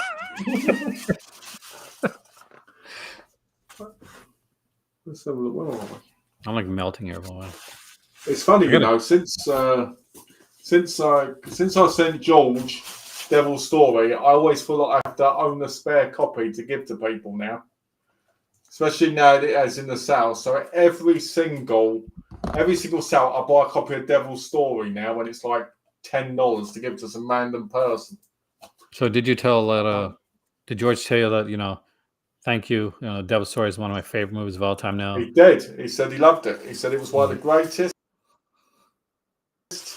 and most perfected movies of all time. I remember sitting down. It's one of those must-buy Vinegar Syndrome. It is. I was a subscriber, and my cousin was staying with me at the time, cousin Raj. So I always had someone to watch the movies with, because Hind's like, nope. So me and Raj, sit down at like later on at night and put on a movie. So I think it was Devil's Story and the Ryan O'Neal one with actually way better than I thought it was going to be. But anyway, so turn on Devil's Story. We're watching it, and the girl in Devil's Story is actually pretty damn good. Like the lead actress, but like the direction is like so all over the place, and I'm like, what the hell? And I get there's an interview on there with the director, and the director had the audacity, the sheer audacity to say, this would have been better if it wasn't for my lead actress. I'm like, I kept watching it because you're lead actress. She was the only good she was thing in like- it, wasn't she? There's a Really? couple of like interesting pieces. Like I could see where things could go together. It was one of those films where you're like, okay, I could see where certain things could go together. That horse scene just drove me at the wall. I mean, I almost went up to get a snack at that point. Oh, I think what he that's really not means, nice, you know, George. That's not nice. when Every he's saying film that, has he's like, its he just merit. means like it's just he loves it so much. He's just like heaps.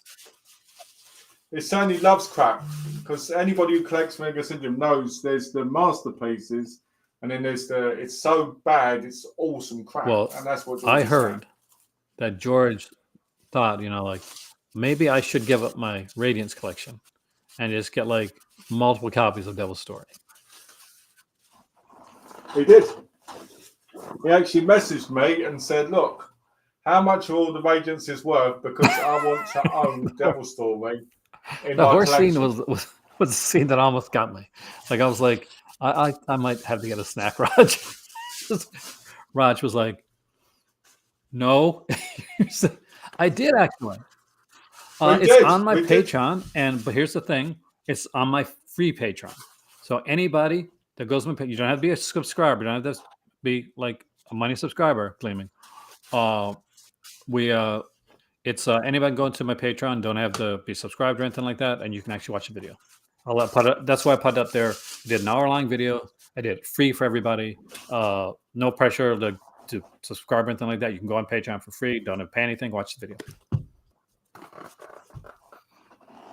I do dabble a bit in the gaming news. I'll tell you right now, my PlayStation 5 Pro reaction was not too positive. Did you see, by the way, like a little like aside here, the Nintendo Switch 2 leak? The leak for Nintendo Really? Switch 2, and I use the quotes for that because it wasn't somebody that was like verified, and it was like, you know, take this for what it's worth, and which wasn't much. But people are expecting the Switch 2 will get announced like fairly soon though. PlayStation 5 Pro, I don't recommend it. I don't think anybody in the gaming and tech community has given it a positive at this point. I think Alex is going to buy one. Does he have a PlayStation? I will Yeah, slap it's you. PlayStation 5, but he's going to upgrade to the Pro. Spend your money better. It is a lesser, like PS4 Pro is so good, and PS5 Pro is so not. It seems like they're taking stuff away. We can't even have a freaking stand for crying out loud, let alone get into the 30 FPS and the like, 1280p, like the 260. That's actually ridiculous. There you go. One of the films Aaron recommended to me. Well, Wakefield Pool. You gotta get yourself some Wakefield. I don't have any of this stuff. I just think it's like important. Like, and this one, you recommended this. yeah, that's the way to go. Aaron, that's what you want to tell Donna. Aaron recommended it. It wasn't my buy. I See, did. guys, I said, anytime I said Aaron like, recommended put this. something questionable in his house, I'm the fall guy. Like Donna be like, yeah, what is that? Why did you pick this up? And we're like, well, I was talking to Aaron. Yeah, there. Aaron recommended it. Are you So sure? that's what. Yeah. People use this all all over the world. They watch my videos all over the world. Say like, Aaron recommended it. Roy, see Roy there. What? You can now say Roy recommended. I've heard this great stuff. Roy just never had the chance. So I'm just glad to because I've got them in the oops section. Because when Vinegar Syndrome went live with their oops, I actually went to Melusine first. Did you really? Seriously, I went to Melusine first because I was hoping to get the I adult said, you and my titles dad, first. total prayers of you there. It just shows you. It just shows you the mindset of me. But it's not just in the chats, guys. I actually seriously went to Melusine to pick them up, and then I went to the main one. And yeah, So there's I'm some like going to the stuff still there. regular stuff. You're like, it's waka waka time. It's boom chicka wow wow.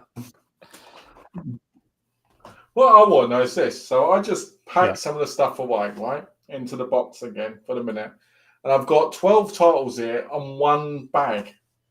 So they must be overpacking them like crazy now. It's interesting. in the I mean, bags. like, because here we are at a time they've just got a new like warehouse, and they're hoping that that can like make things easier. As long as like the new warehouse, when it's like a big sale or something like that, that they hire on new people or have enough people are hired on to like, because you can have a bigger space, but if you don't have the people for this, Hold on. Enough people are hard-ons, eh? You want people working in their hard-ons? you need people like in there for that space, because if you can have a big place, but if you got a big area and you don't have enough people in there, it's still a big area with like the same amount of people. Get it out there. Yeah, true. Personally, I think if Vinegar Syndrome goes the way they've been going, in the next 10 years, there won't be a boutique there anymore. They'll be mainstream. Like Vinegar Syndrome putting out this 2024 release, Megan 4 from Blumhouse. I could see. No, what I mean is there'll be one of those things that everybody's got in their collection. It's somewhere. like, you know, we have this like we're talking, like me and you and George were talking, and we mentioned Radiance, and I said like, how long before Radiance becomes no, it's in your chat actually when you're talking in your chat, and I said how long was before Radiance becomes overrated, because I feel like every company that does well gets to a point where so I don't know. That's a specific YouTuber reference there. into Walmart we go. There's always going to be that point when a company goes there. It happened to Anchor Bay. It happened to Shout Factory. It happens to all of them. It happened to Vinegar Syndrome to a point. Yeah. The David S. Sterling lip. That's what's happening. So Joe Rubin and David S. Sterling are going to like collaborate, so that the next like 12 months of like Vinegar Syndrome releases are all David Sterling releases. Yes, a big box set. That should be what the 10 film set's going to be. Can I be honest with you? Can I be like bluntly honest? I would be a bit like, if that was, let's just say if that was Camp Blood, like those Camp Blood films, I would have preferred a Camp Blood box set to what Vinegar Syndrome put out for that 10th anniversary set. I'm not going to lie. Yeah, I'm going to be honest here. Anything's better than those shitty David Sterling Blu-ray box sets he does with his signature. Dude. On them. Okay, Camp Blood again. Camp Blood, or random films. Okay, actually, apparently a lot of. No, I don't think they're bad. Like, I just think that it didn't scream Vinegar Syndrome. It screamed Agfa. No, it didn't scream Vinegar Syndrome at all. And if you're making a 10th anniversary set, like, oh, hey, let's celebrate Vinegar Syndrome. Celebrate what your company is. Not when your partner labels are. Like I think personally, I think that set was a bit of a flop. It was good, but it was a flop when it comes to their 10-year. At least with the 5-year one, it actually made sense on them. I mean, I was so excited for it. I was like, I was like, we talked about it. Like I said, this is gonna be incredible. I can't wait to see what they're gonna do. When I thought there's all these I think everybody had these expectations. It had to be like Saturday Night Live with the lowered expectations. Like, it was Mad TV. But because man, was my expectations like shot when the set was announced. I'm like, well, that's like the documentary stuff. That's interesting. The book's kind of interesting. The films are like, okay, but it just didn't scream Vinegar Syndrome at all. I mean, like, why is this your 10th anniversary set? Yeah. I personally think the 10th anniversary set should have had you on it, right? Like commentating, right? Like like old style, like what's that guy's name? Oh, Big Joe video. Bob Briggs, that guy. Him, like him, right? You could have been then. You could have been doing it from like your room, and you could have said each time, like it goes off. Here's the thing, and then you could have, did some knowledge, dropped it down, right? Then did it with like a bit of a bait, did It'd be one of those better. dances in the next section, yeah, would have made them all And the more thing is, exciting, like, wouldn't yeah, it? for the amount of people that still like associate me with vinegar syndrome, like you would think at some point they'd send me a hat or something, you know, not asking for much. Yeah, especially with all the custom you gave them. But yeah, it was weird hype. It just went. They said like we took movies out of that set because we found better movies, and I'm thinking, what the hell did you take out? What are the You have to films wonder going out that, of don't this you? thing? You have to wonder. I mean, seriously, like Alex said, you have to wonder because they hyped that up for a whole year. They did. We had a They year. even took it back from May, didn't they? And put all the way into November. People subscribed specifically for that set. I know because they did it on the stream when we were talking about it. Awful, awful. I know people thought that set was going to look nicer than it did, and all. Not everything can be Camp Blood or Anvil Karen. I'm just saying right now. Axe Grinder. We want Axe Grinder. And Meat Hook Massacre. Have you seen the Axe Grinder? I have not seen the Axe Grinder films. I'm not gonna lie to you. Axe Grinder 4 is on. I think it's on Tubi, but the other one's on.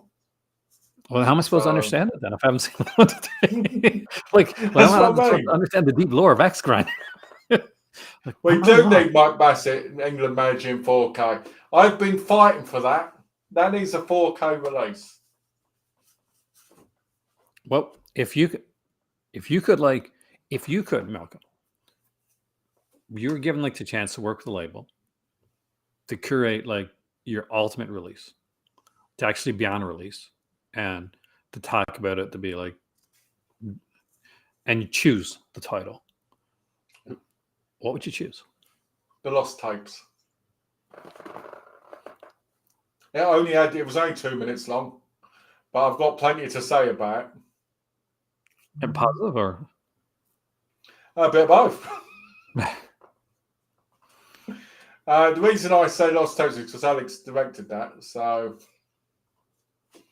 honestly, probably I'd want it to be a movie that hasn't had a lot of maybe Sunlight into the Ninja, maybe, because I don't think there's been a commentary on it. Not one by somebody, maybe Prom Night. That's good. That's a good one. Oh, the Prom Night documentary. Oh, when I got that, what one is it? Is it Synapse? They released it in America. Obviously, you mean the Prominent remake, right? No, not Prom Night remake, the original one. Right? Oh God, the director on it, great guy, got no problem with him. But when he's on commentary, all you hear is, when he's talking, poor guy.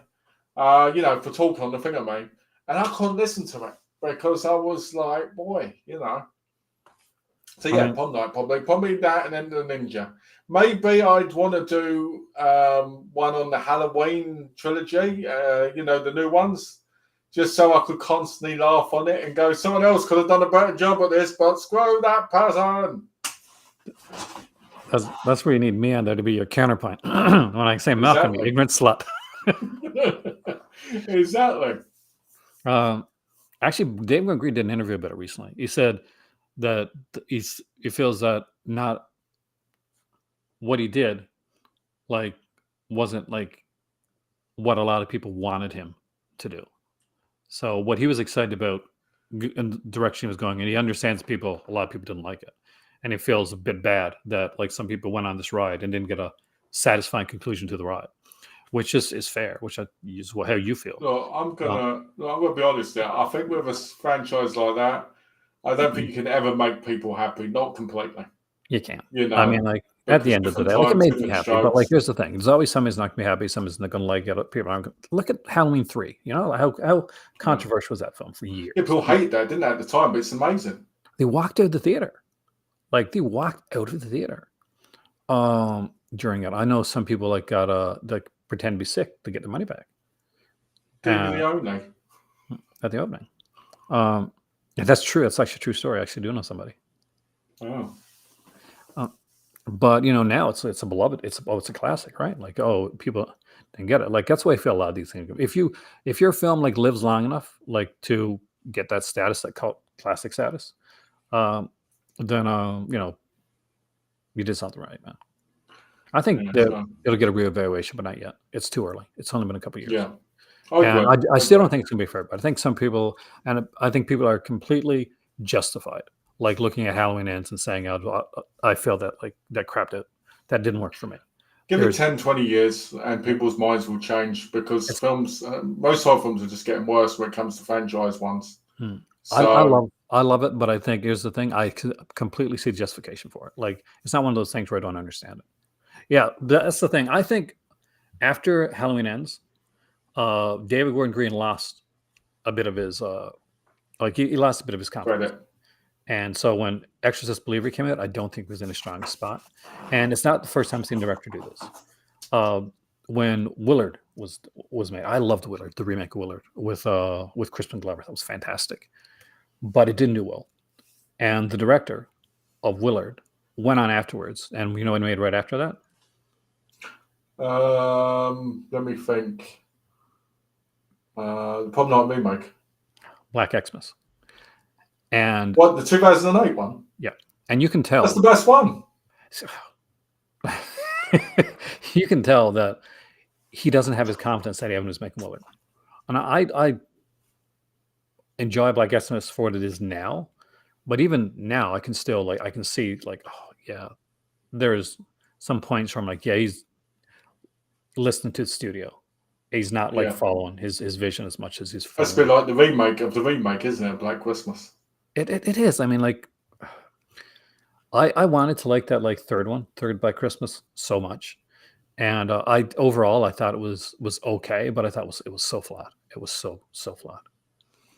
Ooh, what do you think the worst remake of a popular franchise? Whole remake? Oh, that's interesting. It's a good question, actually. That's a really good question. Ring for Two versus I agree with you, Ring for Two versus is called Rings, isn't it? Rings, yeah, that was horrible. I didn't like that at all. But I'm trying to think. Yeah, probably the new Grunge movie that came out because they did another one, didn't they? Like 2022. I got to go with we're gonna go with if we're talking like J-horse stuff, Alex. I got to go with Pulse. That was horrible. Pulse was such a good film, and like the remake of Pulse was, and that Kristen Bell too. I love Kristen Bell. That was bad. It's bad. I was I didn't like Dark Water either. You know the remake they did of that. That's the next thing I was going to say. Actually, it was right on tip of my tongue. I love Jennifer Connelly, but I thought Dark Water was boring as hell. Yeah, I liked One Skull as a remake, and I don't think consider one of the better ones. But the problem is the Japanese one goes so much on their own culture. It's true, but when you watch something like that, it just loses it. I think that for a lot of the remakes for stuff like that, what we're seeing, and just so you know, guys, this stream is going to stop in a bit, like a minute, because at our 2-hour limit. I want to thank everybody for coming in. I want to thank Malcolm. Check out the link down below for Malcolm's channel if you want to support us. There's Buy Me a Coffee's links as there as well. Like, share, subscribe to all that jazzy stuff. Please buy me a coffee because I spent too much. Yeah, tell me about it. Buy me a coffee because I'm going to be needing a coffee where I'm going soon. Thank you, guys. I was going to say more, but I just realized I looked at the timer and I can see about the time flew by, didn't it? Yeah, it did. It flew by. Hopefully, it flew by for everybody that's watching. Like Wayne, message me, Alex. It's time, isn't it? You got to come over and have some pizza or something and watch Kneecap with me. And with that being said, guys,